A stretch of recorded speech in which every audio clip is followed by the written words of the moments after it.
What's your current employment? Okay, so I'm actually a post-PhD in a glycomev laboratory, an academic laboratory associated to Rouen University, and previously I performed a PhD about endocrine secretion. So first, I would like to thank the SPIM organizing committee for giving me the opportunity to present our results concerning the effect of urban air pollution on the physiology of human skin epidermis. So this FUE project is the product of the collaboration of two academic laboratories, Glycomev Laboratory and URCOM, and 4 private companies, Uriage, BioEC, BioEurope, and Genex. Air pollutants can be divided in 2 classes. A little part of primary pollutant is due to natural events, like volcanoes eruption. But most of primary pollutants are due to human activity, like, for example, road traffic and industrial activities. The secondary pollutants are the results of chemical reaction between the primaries. A lot of studies were focused on the effect of pollutant on lung physiology, but our epidermis, as the first line of defense of our organism, is also continuously exposed to pollution. So in this study, our aim was to better understand the effect of urban air pollution on skin physiology.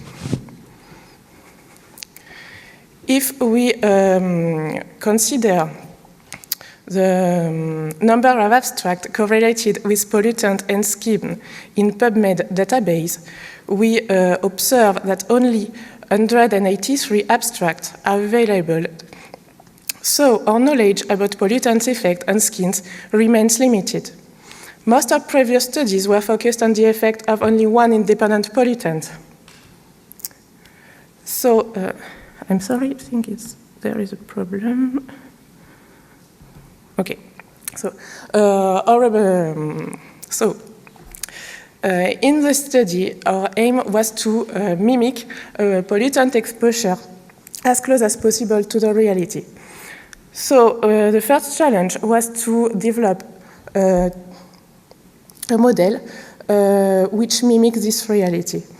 So BioEC developed an innovative tool named Polybugs, which allows us to expose human skin explants to a mixture of environmental pollutants. In this manner, only the stratum corneum is exposed to pollutants. The composition of the mixture was defined using AirParif database, and this mixture is composed of volatile organic compounds, polycyclic aromatic hydrocarbons, heavy metals, and particulate matter. Skin explants are maintained in culture during 5 days.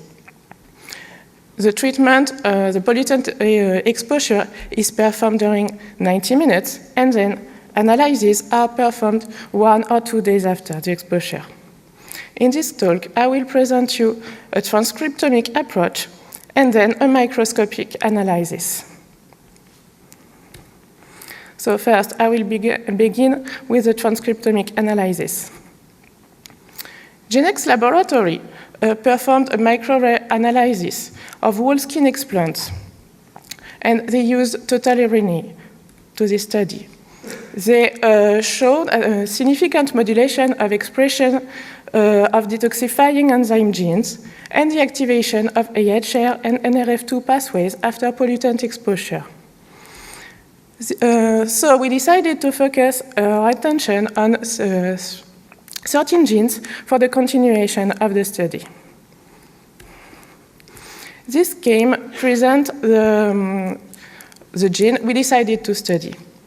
So hydrocarbons activate the aryl hydrocarbon receptor, which after activation is translocated in the nucleus to bind DNA xenobiotic response element domain and induce the transcription of genes encoding for proteins involved in aromatic compounds degradation, like cytochrome P450.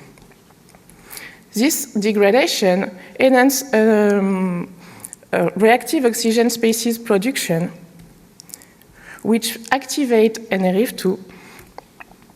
NRF2 will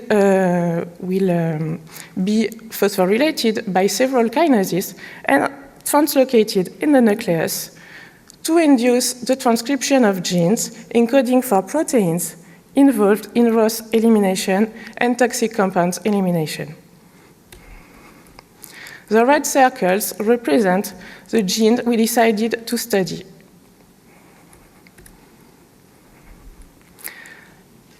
So I will present you the results we obtained after laser capture microdissection.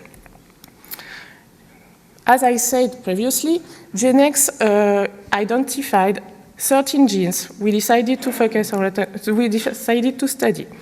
So in our lab, we are able to isolate a basal and granular keratinocyte using laser capture microdissection. And we studied the modulation of gene expression using RT-qPCR. This picture represents the technique. The region of interest is cut with a laser and recovered in a tube cap.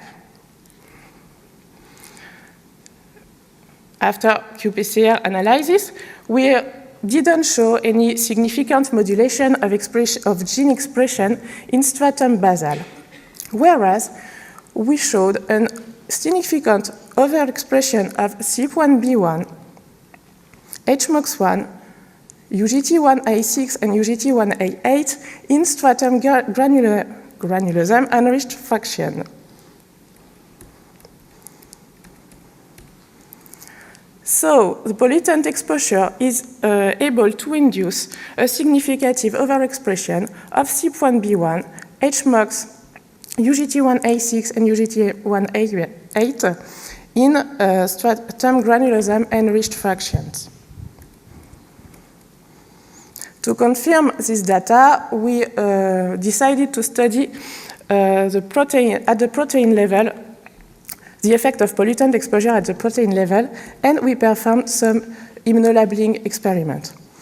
First, let me present you the protocol to prepare a skin explant for electron microscopy. So skin explants were exposed to pollutant mix or to organic solvent.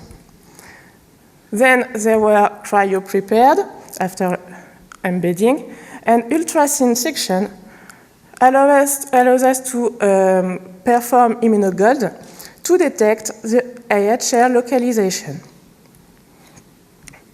Image analysis allows us to determine the proportion of AHR in the nucleus versus the cytosol of 10 cells per epidermal layer.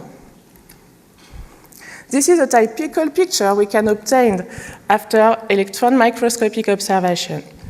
The white circles represent the gold beads, which represent AHR, and we quantify the number of beads in the nucleus and in the cytosol. In this manner, we were able to quantify the translocation of AHR in each epidermal layer. We won't show any significant differences in stratum basal and stratum spinosum, whereas we showed a significant translocation of AHR in stratum granulosum. So hydrocarbons pollutants are able to activate cytosolic AHR and induce its translocation into the nucleus. To further investigate this analysis, we performed immunostaining of protein identified in microarrays. Here you can see that MAFG, a transcription factor associated to NRF2, and AKR1C3, an aldoketoreductase, are overexpressed 2 days after pollutant treatment. qPCR results were also confirmed at the protein level using immunostaining. Here you have the staining of SPIM18, involved in oxidation of several compounds, including polycyclic aromatic hydrocarbons. And you can see here that the labeling is higher 2 days after the pollutant treatment. HMOX1 is also overexpressed, but 24 hours after treatment. Finally, UGT1AA, which is involved in conjugation and elimination of toxic xenobiotic and endogenous compounds, is overexpressed 1 and 2 days after pollutant treatment. Then we decided to focus our attention on diesel particle penetration. First, we isolate corneocytes using tape stripping approach, and we observed using electron microscopy that particles smaller than 300 nanometers were able to penetrate in corneocytes. Then we observed ultra-thin section of skin explants, and we observed diesel particles up to the granular layer. So particles smaller than 300 nanometers penetrate through the corneocytes and granular keratinocytes in our model.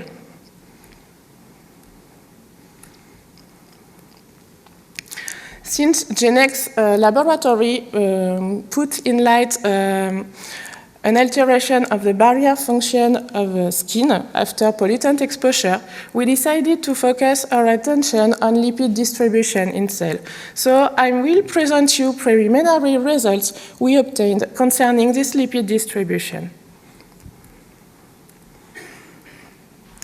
Using niloid dye, we observe the lipid distribution in the epidermis, and as you can see here, when the label is high, the color is green, and when the label is low, the color is dark or dark blue.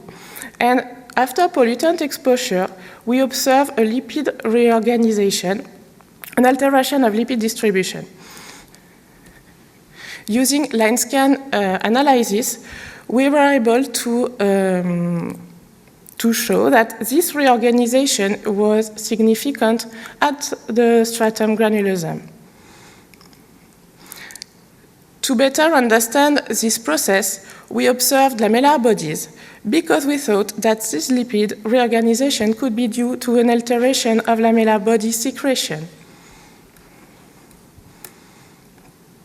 After electron microscopy observations and image reconstruction, we showed no significant differences in the number of secreted lamellar bodies at the interface of stratum granulosum and corneum. So, modification of lipid distribution does not seem to be related to alteration of lamellar body secretion. Other investigations are in progress to better understand this pollutant effect on skin lipid distribution. To conclude this talk, we can say that in our model, pollutant exposure modifies the expression of genes encoding for detoxifying enzyme like CYP1B1, HMOX1, UGT1A6, and UGT1A8 in stratum granulosum. Pollutant exposure induces an activation of IHR and its translocation in the nucleus in the stratum granulosum. Pollutant exposure also makes diesel particles to reach the stratum granulosum, and pollutant exposure alters the epidermal lipid distribution at the junction of stratum corneum and stratum granulosum. To end this talk, I would like to thank all our partners, especially Yasmina, who performed all electron microscopic observation, Marine, who performed qPCR analysis, and Marie-Laure, who managed this project in the lab. Of course, I thank all sponsors, and I thank you for your attention. If you want to further discuss about pollutant exposure and skin physiology, you can meet us at the poster station. Thank you.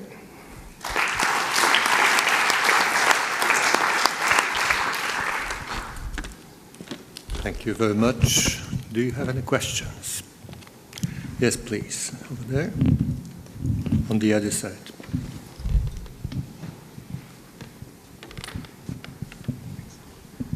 Thank you very much. Very interesting. So if I understood you correct, your selection of genes was based on primary hypothesis driven. So you had like differently expressed genes, and then you took one that all followed the same pathway, right? Yes. And do you have any plans with the other differently expressed genes to work out how they contribute? We have to select some genes because the technique of laser capture microdissection doesn't provide a lot of samples. So we use microarray approach to screen the response at the transcriptomic level and focus our attention on a few genes due to technique limitations. But you still may have a lot of interesting genes in your data set. Yes. Thank you. Other questions, please? Yes. Regarding your lipid data, did you use, do you know the dye that was used? Is it a BODP dye to label the lipids in the stratum corneum? We will perform several experiment, and BODP is one of the dye we wanted to use to confirm the results we obtained with NIRAD. Because, so just as a comment, it could also be that the pollution or the exposure modifies the lipids in a way that they don't bind anymore to the dye, so that could somehow hamper the analysis. Yeah. Yes. Well, I present you preliminary results. It's just the beginning of the story. Well, just following on this question, have you seen any differences between the kinds of pollutants that you've used on the distribution of lipids? Because I can guess that some solvents, for example, would introduce different changes than particles from diesel, for example. Yes. Our model is based on the exposure with a mix of pollutants. So we can't study pollutant individually, but we compare pollutant exposure to solvent exposure, and the pictures I've shown was the result of this comparison. Okay. Well, electron microscopy was not done by you yourself. Yasmina and me performed the... Yasmina and you. Because, well, there is a kind of question I would like to ask about the diesel particles. Mm-hmm. It seemed to me that they were inside the cells of the stratum corneum. Is it right? Can you repeat? The particles, I mean the carbon particles, yes, seemed to me on your picture to be inside the cells, yes, in the stratum corneum. Yes, it's right. We How do you explain this? Because, as you may know, keratinocytes in the stratum corneum are just cornified bags, which have no activity of membrane as living cells. How do these particles get in? It's a very good question. I don't have any idea. For the moment, I can't answer this response. I'm sorry, but the only things we have shown is these particles in corneocytes. But, well, I can understand that. But it's interesting to note that in granular layer, we observe that particles seems to be in a kind of vesicle, but I don't know. how... Well, it depends on the time of exposure, of Yes, course, maybe. because you can imagine that those particles would migrate into the stratum granulosum, then be absorbed by the keratinocytes, Exactly. and then desquame, but it would take 2 weeks. Yes, but in the experiment using tape stripping, we use pollutant mixed enriched in diesel particles, so it's very artificial method to see the particles. We are in a kind of real exposure in the picture with skin explants. Okay. Yes, please. In the back. Actually, I had the same question, but I was wondering, the particles you see by EM are found in like free in the cytosol, or kind of encapsulated in vesicles, or because they are rather large. 300 nanometer is rather large. So Yes, if I...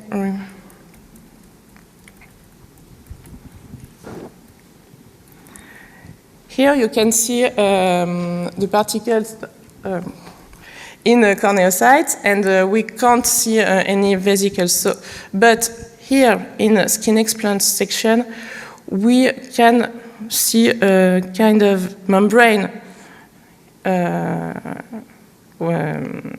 around the vesicles, and it's also what it's shown in literature.